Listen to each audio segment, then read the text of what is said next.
so as in tennis, it is still a game of unforced errors. All right, the stat that I read this morning in pickleball, you're seeing 75% of the point ending in an unforced error. Now, in tennis, in junior tennis, that stat's almost higher than that. Obviously, as towards the pros, that levels out a little bit more. But it is a game of defense, isn't it? And that is really important that we keep that in mind. All right, tennis players are still trying to create angles and opportunities and create outside balls using spin, whereas pickleball is different. Any other comments on that just there? What did you mean about the tennis, pickleball being like tennis was in the 1970s? I liked that. Can you just tell me a bit more about that? I think right now it's slower. It's more dinking. The offense isn't created quite as quickly, whereas I think it's transitioning to where it will become faster and faster. Much quicker. Yeah. All right. So one thing we need to work on is the lob.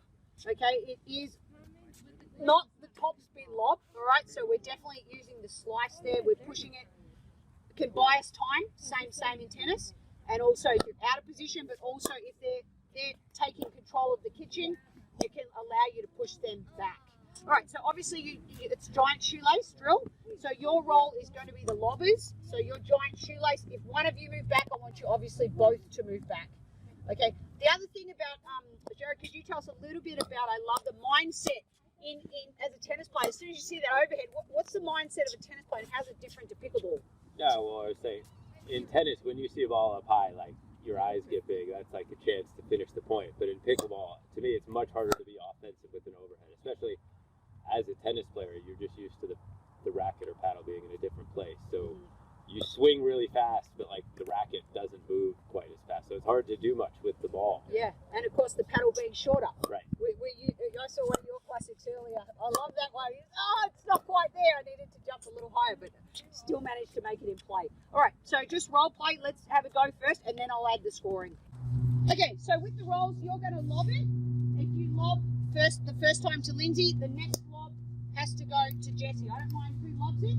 The minute the lob's in and the minute the overhead is in play, then it's play ball. But please remember your roles. You're more the offensive team.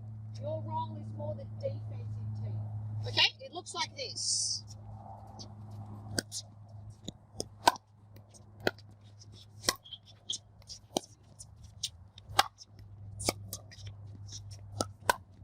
Oh, stop there. Stop there. There's a kitchen there. There's a kitchen. So the other thing about pickleball, the momentum of that overhead there, if the body then goes into the kitchen, that's what they call a fault.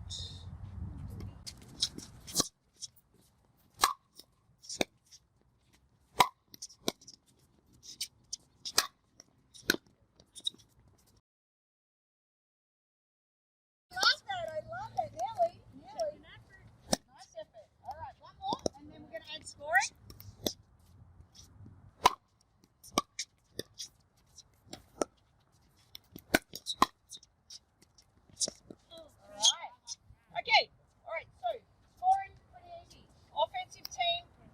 Score, you have to survive. Okay, the defensive team are the only team that can score points. So you've got 1 minute to get as many points as you can. Okay, but your role is what? Defense. All right, 1 minute. Here we go.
Oh, stop there. 2 points each. Great job. All right, the giant shoelace drill. Not so easy to hold more than 3 pickleballs in your hand as a coach.